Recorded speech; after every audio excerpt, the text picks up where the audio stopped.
Assalamualaikum, hai semuanya, welcome back to my channel. Balik lagi sama aku Huri. Seneng banget aku punya kesempatan untuk bikin video lagi, untuk melanjutin video aku yang sebelumnya, yang aku sharing ke kalian tentang keberhasilan aku. Alhamdulillah diberi kesempatan lagi sama Allah untuk hamil yang kelima kalinya. Buat kalian semuanya yang udah like, komen, dan subscribe, terima kasih banyak banget ya. Aku nggak nyangka banget kalian udah support aku sejauh ini untuk tetap ngelanjutin video tentang program kehamilan aku. Yang udah aku bilang tadi, di video kali ini aku mau sharing ke kalian semua lanjutan video aku yang sebelumnya, yang aku sharing keberhasilan hamil aku. Alhamdulillah aku berhasil hamil lagi. Terus aku disaranin sama dokter untuk kunjungan lagi, untuk ngecek lagi perkembangan janinnya. Kira-kira menurut kalian bakal berhasil lagi atau enggak ya? Stay tune. Jadi waktu tanggal 6 Agustus kemarin 2018 aku udah tes pack, alhamdulillah positif, dan aku alhamdulillah hamil. Terus aku cek ke dokter Hilwah, aku balik ke dokter Hilwah. Alhamdulillah waktu di USG ada janinnya walaupun kecil. Terus disaranin sama dokternya supaya aku bed rest total selama 2 minggu dan diresepin beberapa obat penguat sama suplemen dan vitamin lainnya. Terus kata dokternya aku harus balik konsul lagi untuk ngecek perkembangan janin di tanggal 20 Agustus 2018. Nah alhamdulillah waktu 20 Agustus 2018 kemarin aku udah konsul balik ke dokternya. Jadi aku ketemu lagi sama dokternya itu hari Senin. Alhamdulillah ini kalian bisa lihat. Jadi ada kecil banget, kelihatan ya, kecil banget, masih kecil banget. Kalau dari HPHT aku itu ukurannya 7 weeks 5 hari. Jadi sesuai sama hasil USG-nya. Di sini juga tertera. Jadi sama juga 7 weeks 5 hari gitu. Jadi 7 minggu 5 hari. Alhamdulillah janinnya berkembang, alhamdulillah sehat-sehat aja. Tapi karena masih kecil banget, dokternya masih tetap saranin aku untuk istirahat dulu, nggak terlalu banyak aktivitas. Sesuai dengan hasil sharing aku yang waktu di video itu, aku masih ikutin saran-saran dokter yang waktu disaranin untuk nggak terlalu banyak beraktivitas. Terus waktu aku USG 6 Agustus kemarin kan masih kecil banget ya, masih mana ya, nah masih kecil banget dan nggak terdeteksi, cuman ada ciri-ciri kehamilan aja. Karena waktu di USG itu masih out of ring, masih nggak kedeteksi sama sekali, maksudnya belum terdeteksi berapa ukuran janinnya. Tapi waktu udah 20 Agustus kemarin, alhamdulillah waktu dicek udah ada janinnya, walaupun kecil banget tapi udah sesuai dengan HPHT aku sama hasil USG-nya. Jadi alhamdulillah sinkron antara hasil HPHT, kalau dihitung sesuai HPHT aku sama hasil USG-nya, sinkron gitu ya. Alhamdulillah waktu itu aku tetap disaranin sama dokter untuk minum beberapa suplemen. Ada beberapa suplemen yang disaranin sama dokter, Dupaston,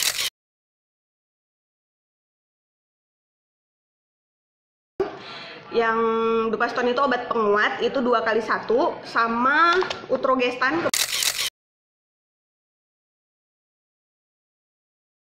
Kebetulan aku punya Utrogestannya, aku masih save. Jadi Utrogestan itu kayak gini boxnya. Jadi aku diresepin 2x1 juga Utrogestannya. Terus aku diresepin Folavit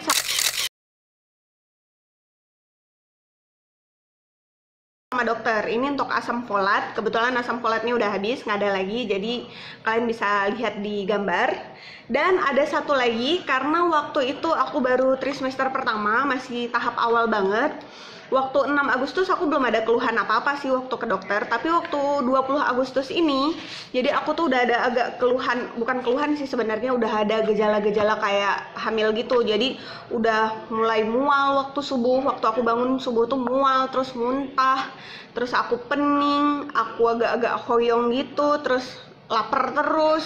Bentar-bentar aku nggak bisa kosong perut aku, jadi kalau begitu kosong langsung mual, langsung muntah, terus langsung pening. Jadi aku setiap agak-agak udah ngerasa kayak mau lapar gitu, aku langsung makan apa aja yang bisa aku makan. Tapi masih sesuai dengan saran dokter, masih sesuai dengan anjuran dokter, jadi aku makan sehat-sehat aja. Bukan berarti aku makan apa aja yang bisa aku makan, enggak. Aku batasin sesuai dengan saran dokter. Jadi waktu itu aku udah mulai mual muntah kan, waktu tanggal 20 Agustusnya aku udah sharing ke dokternya, terus aku bilang ke dokter, dokter ini saya udah mulai mual muntah. Dokternya kan tanya, gimana Huri, udah ada mual muntah belum? Dokternya tanya, udah mual muntah belum? Dokternya tanya. Aku jawab, alhamdulillah udah mulai mual muntah dokter, dan itu aku nggak bisa lapar sama sekali. Kalau misalnya begitu lapar aku langsung mual, langsung muntah. Itu muntahnya itu sampai keluar yang ijo-ijo, yang pokoknya perih banget, sampai tenggorokan aku sama kerongkongan aku nih kayak terasa perih banget. Minum air hangat juga masih mual muntah gitu. Terus aku diresepin sama dokternya itu Trovensis.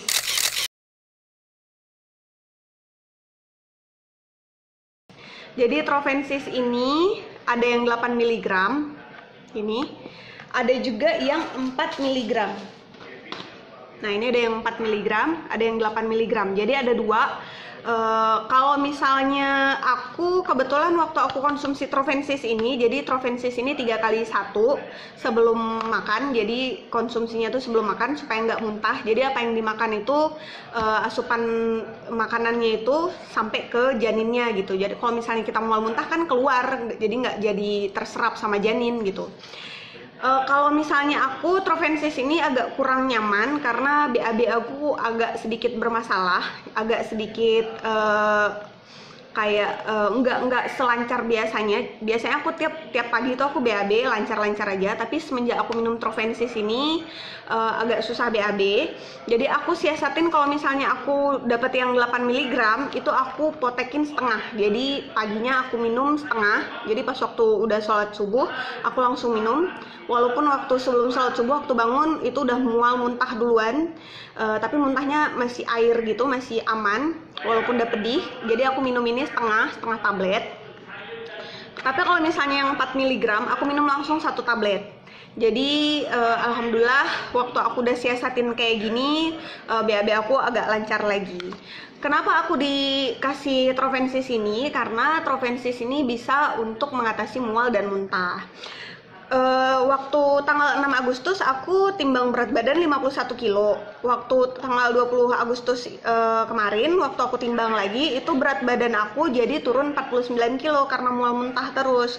Walaupun siap mual muntah aku makan lagi karena aku nggak mau udah siap mual muntah, walaupun ada rasa kayak enek gitu, kayak nggak mau makan, tapi aku tetap paksain diri aku untuk tetap dapat asupan makanan karena aku khawatir kayak kejadian temen aku, dia itu udah ada temen aku yang sebelumnya hamil, jadi punya pengalaman kalau dia mual muntah kan udah nggak sanggup makan lagi nih, dan dia ya nggak sanggup makan. Yang namanya nggak sanggup makan walaupun dipaksa ya nggak tetap keluar lagi. Tapi kalau aku tetap afirmasi positif ke pikiran aku positif thinking, terus aku support diri aku sendiri, aku berdoa juga, ya Allah mudah-mudahan apa yang masuk ke dalam tubuh aku ini walaupun sedikit ini sampai ke janinnya gitu. Jadi aku maksain diri aku untuk tetap makan buah, tetap makan sayur, tetap makan nasi, tetap minum susu. Pokoknya aku tetap sebelum makan itu waktu aku doa, aku tetap mensugesti diri aku sendiri,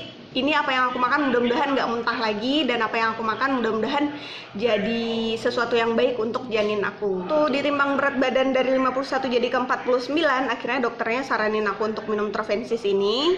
Terus waktu di tensi tekanan darah aku itu 104/63, jadi alhamdulillah normal-normal aja. Trovensis ini diminum sebelum makan, jadi supaya enggak mual muntah. Terus itu ukuran janin aku 7 weeks 5 hari. Alhamdulillah aku ini bukan mau promosi ataupun apapun, aku nggak disupport, bukan nggak disupport sih, aku nggak disponsori sama siapapun. Aku cuman sharing pengalaman aku selama aku hamil yang kemarin ini, yang 7 weeks ini. Jadi sebelumnya itu aku udah pernah punya pengalaman 4 kali keguguran. Jadi akhirnya aku harus benar-benar dapat informasi yang banyak tentang kehamilan, tentang keguguran apapun. Jadi aku download satu aplikasi namanya Temen Bumil.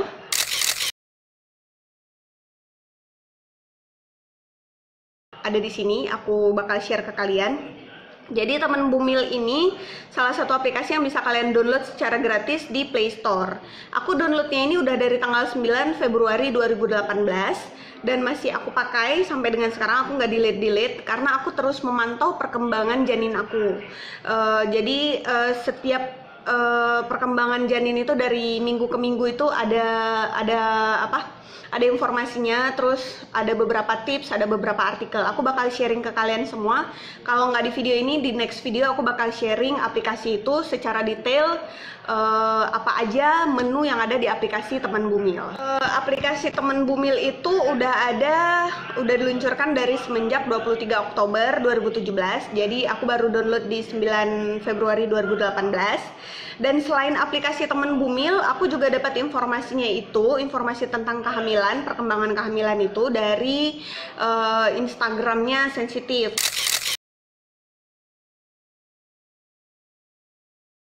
Jadi buat kalian yang tahu Instagram Sensitif yang tespek itu, jadi aku juga follow Instagram mereka untuk dapat informasi tentang perkembangan janin setiap minggunya. Terus ada tips-tips lain yang berhubungan sama kehamilan ataupun keguguran, kesuburan. Kalian bisa dapat informasinya di situ.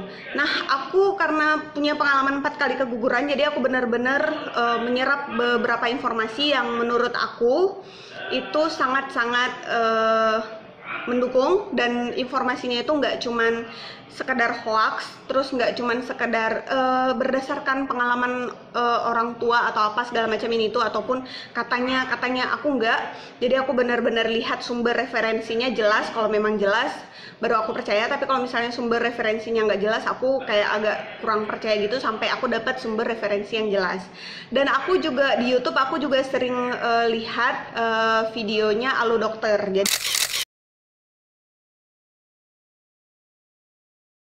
Jadi itu juga sangat membantu buat aku untuk mendapatkan informasi-informasi yang sangat penting dan informasi yang benar-benar real dan nggak cuman sekedar mitos ataupun nggak cuman sekedar informasi yang nggak jelas gitu.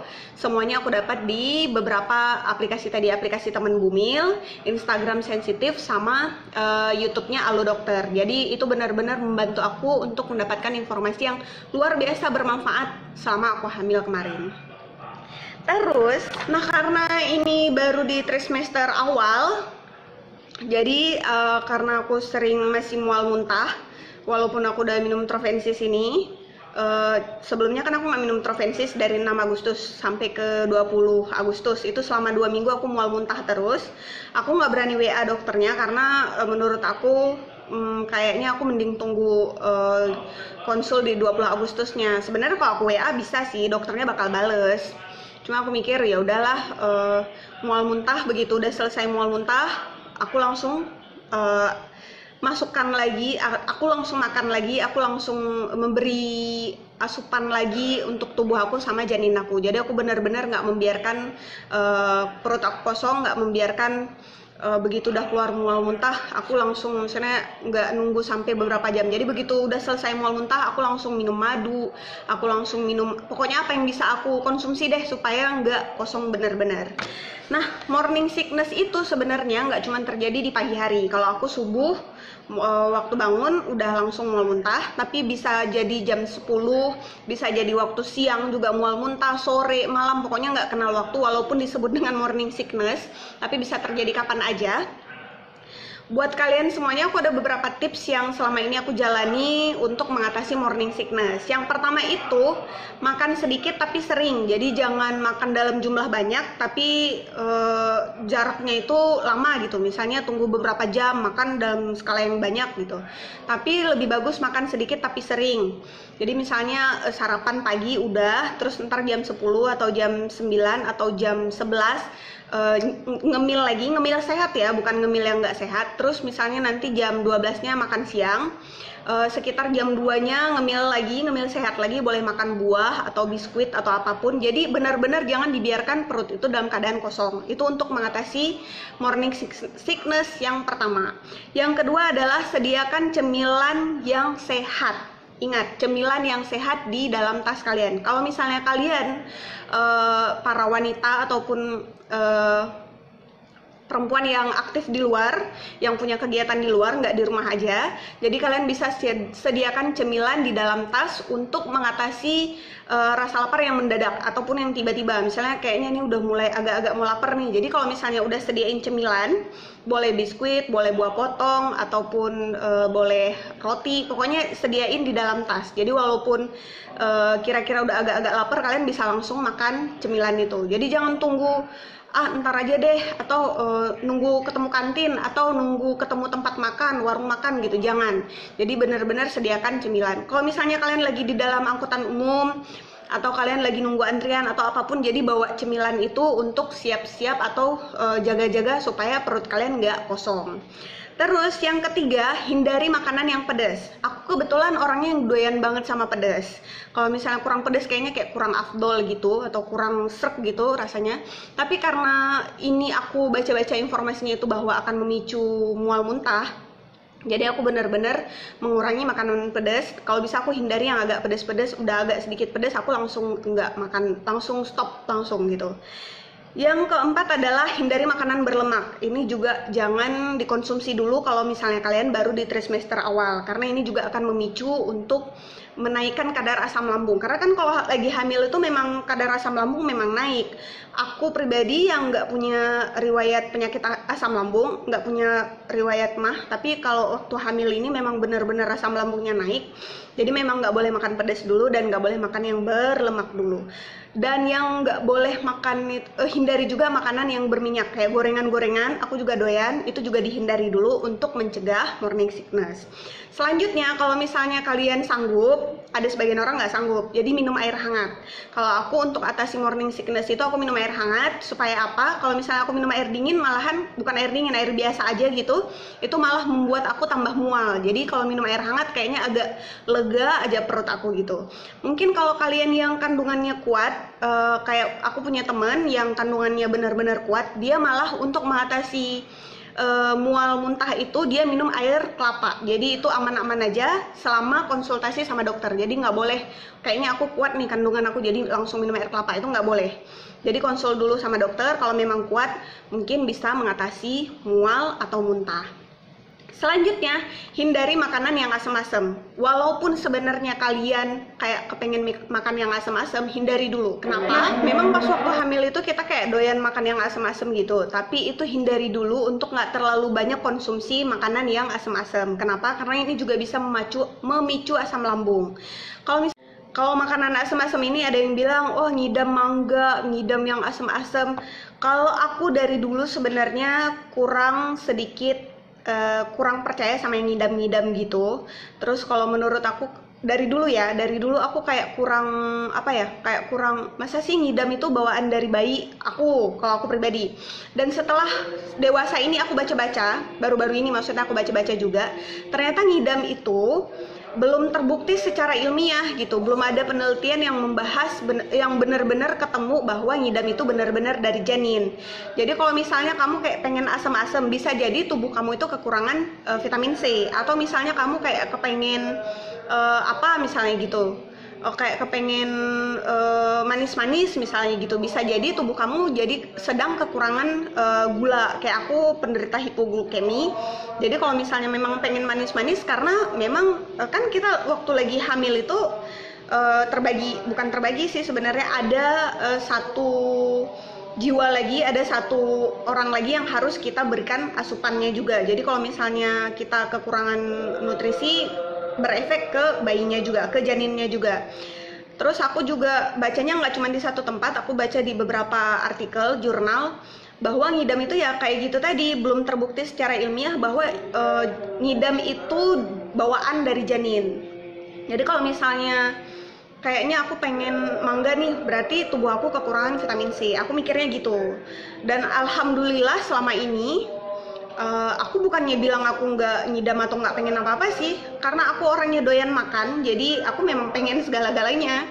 Bukan pengen segala-galanya gimana, misalnya aku kayaknya kayak kepengen roti deh, berarti aku kekurangan karbo kalau menurut aku.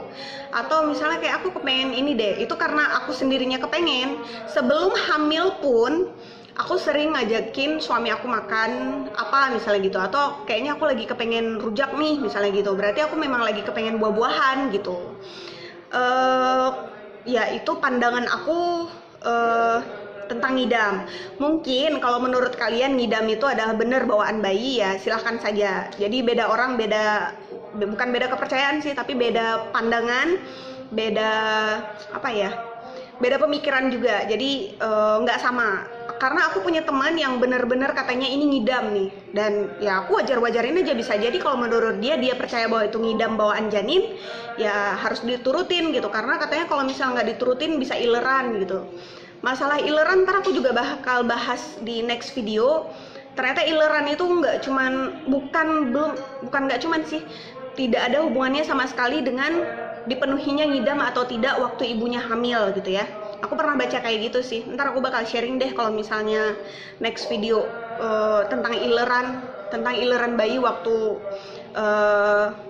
bayinya masih. Nah, yang terakhir, saran untuk mengatasi morning sickness adalah jangan tunggu perut kalian lapar atau jangan tunggu perut kalian kosong. Jadi kalau misalnya kalian rada-rada udah kayaknya ini udah harus makan sesuatu nih, kalian cemil buah-buahan atau kalian bawa biskuit, bawa roti. Pokoknya jangan sampai kosong. Minimal kalian minum air hangat deh kalau misalnya kayaknya belum sempat nunggu atau kebetulan stok udah habis gitu. Jadi disiasati supaya benar-benar nggak kosong. Karena kenapa? Kalau perut kosong itu asam lambung jadi naik, akhirnya jadi mual muntah lagi. Nah, itu beberapa tips dari aku untuk mengatasi morning sickness. Kalau misalnya kalian punya pengalaman tentang ngidam, tentang morning sickness, kalian bisa sharing di komentar bawah. Mungkin kalian ada yang percaya bahwa ngidam itu benar bawaan janin, silahkan share. Aku nggak bakal ngebatasin ataupun menurut aku nggak, kalian nggak boleh share, nggak. Silahkan share, karena aku juga pernah lihat beberapa teman aku yang ngidam katanya memang harus dipenuhin. Silahkan aja lo ya. Dan buat kalian semuanya yang udah tanya di WhatsApp aku, udah DM aku di Instagram, udah tanya di message aku di Messenger Facebook, aku alhamdulillah semampu aku jawab. Yang nggak bisa aku jawab, aku bakal saranin kalian untuk tanya ke dokter. Buat kalian semuanya yang udah tanya, mohon maaf kalau misalnya pertanyaan kalian semua tidak memuaskan kalian untuk atau tidak terjawab secara puas. Misalnya aku udah jawab tapi kalian kayak kurang puas gitu, silahkan tanya ke orang yang lebih berilmu dan berpengetahuan. Yang aku jawab ini berdasarkan hasil pengalaman pribadi aku atau hasil sharing teman-teman aku. Jadi aku nggak asal jawab. Kalau memang aku nggak tahu, aku bakal jawab ke kalian semuanya nggak tahu gitu ya. Pokoknya untuk di video kali ini cukup sekian dulu aku sharing ke kalian semua. Alhamdulillah di kehamilan aku yang kelima kali ini, alhamdulillah kehamilannya sehat dan lancar sampai 7 weeks 5 hari. Kalau yang sebelum-sebelumnya di ukuran 5 weeks itu aku udah rentan, udah keguguran, udah sampai harus pendarahan, ngeflag segala macam ini itu. Bahkan ada yang 8 weeks aku udah pendarahan, udah flag, udah sampai keguguran. Alhamdulillah di kehamilan yang kelima ini aku sehat-sehat aja. Alhamdulillah janin aku udah 7 weeks 5 hari. Alhamdulillah sehat-sehat aja. Doain semuanya, mudah-mudahan semuanya berjalan dengan lancar. Buat kalian semuanya yang udah like, komen, dan subscribe, terima kasih banyak banget. Kalian ngedukung aku untuk terus sharing tentang pengalaman pribadi aku, program kehamilan dan kehamilan yang kali ini. Terima kasih semuanya. See you in the next video. Sabar ya, next video aku bakal sharing ke kalian konsultasi aku selanjutnya ke dokter sesudah tanggal 20 ini. Terima kasih semuanya. Assalamualaikum.